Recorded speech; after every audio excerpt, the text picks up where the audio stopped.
सर्वेभ्यो नमो नमः। पुनः अद्य दिवसस्य कक्षायाम् अहं स्वागतं करोमि। गतदिवसे हम सभी ने अध्ययन किया है विलासा पाठ के कुछ भागों का। आज एक नया पैराग्राफ आप सभी को पढ़ाने जा रही हूँ, ध्यान से सुनेंगे। कालांतरे विलासायाः विवाहः बंसी नामना युवकेन सह अभवत्। कल तक हम लोगों ने पढ़ा था कि विलासा एक नन्ही बालिका बहुत सुंदर थी, बहुत ही साहसी थी और विभिन्न गुणों में निपुण थी।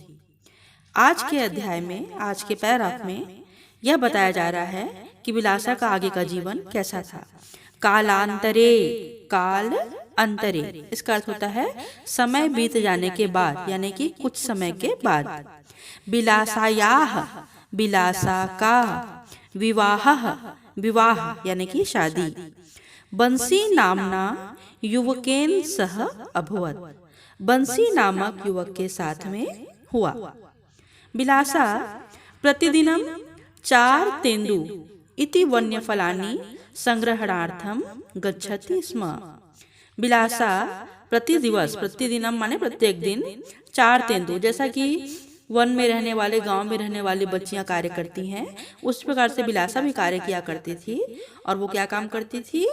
4 तेंदु जैसे वन्य फलों का संग्रहणार्थम माने संग्रह करने के लिए गच्छति स्म, जाती थी। तथा च, और बंसी क्या कार्य करता था? महिष चारणाय, महिष माने होता है भैंस, चारणाय माने चराने, भैंस चराने के लिए वनम प्रति अगच्छत्, वन को जाता था। यदा, यहाँ पे देखिए यदा और तदा का प्रयोग है स्लाइड में। यदा माने होता है जब और तदा माने होता है तब। ये दोनों भी अव्यय हैं, इसको आप लोग अंडरलाइन करेंगे। यदा सायं काले, सायं काले शब्द भी जो है समय सूचक अव्यय कहलाता है। शाम के समय में विलासा पत्या साकम गृहम पति न्यवर्तती, विलासा जो है वह शाम को समय में अपने पति के साथ लौट रही थी। पत्या साकम माने पति के साथ में घर को, गृहम माने घर, न्यवर्तती माने लौट रही थी। तदा, तभी, सहसा अचानक, आखेटाय भ्रमतः राज्ञः कल्याण सायस्योपरि एकः व्याघ्रः आक्रमणं कृतवान्।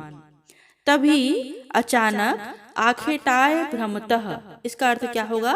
आखेट माने शिकार के लिए, भ्रमतः माने घूमते हुए, राज्ञः राजा, और राजा का नाम है कल्याण साय। कल्याण सायस्य उपरि यानी कल्याण साय के ऊपर, एकः व्याघ्रः, एक बाघ, व्याघ्र माने बाघ, एक बाघ आक्रमणं कृतवान, एक बाघ ने हमला कर दिया। तम विलोक्य विलासा व्याघ्रम कुंतेन प्रहार्य राज्ञाः प्राणान अरक्षयत्। तम विलोक्य, इसे देखकर विलासा ने क्या किया?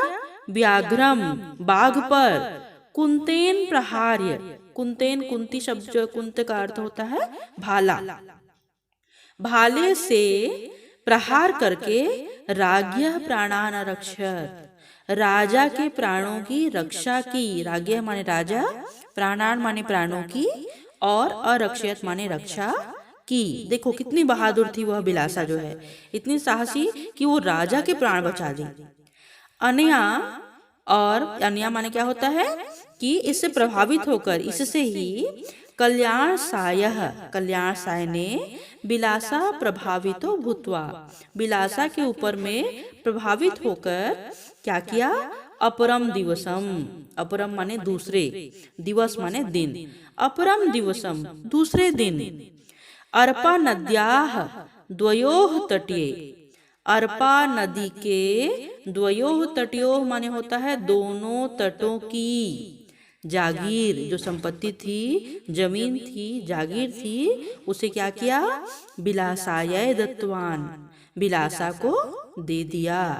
तथा च, और राजा रतनपुरम प्रत्यागतः, और राजा रतनपुर लौट गए।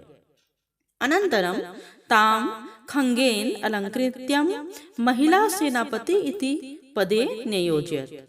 उस वक्त उन्होंने तुरंत क्या दिया था, अर्पा नदी के दोनों तटों की जागीर दी और अपने राजमहल में वापस आने के बाद, रतनपुर जो है राजाओं का, उस समय राजाओं का शासन होता था ना, तो रतनपुर राजधानी थी। तो रतनपुर में वापस आने के बाद उन्होंने क्या किया, खंगेन अलंकृत्य, खंग माने होता है तलवार, तलवार देकर, तलवार देते हुए, अलंकृत्य माने होता है सम्मानित करके, सजाकर, महिला सेनापति, अंडरलाइन करेंगे कि उनको कौन सा पद दिए, अपनी सेना में उन्होंने महिला सेनापति के पद पर नियुक्त किया, या योजियत माने नियुक्त किया।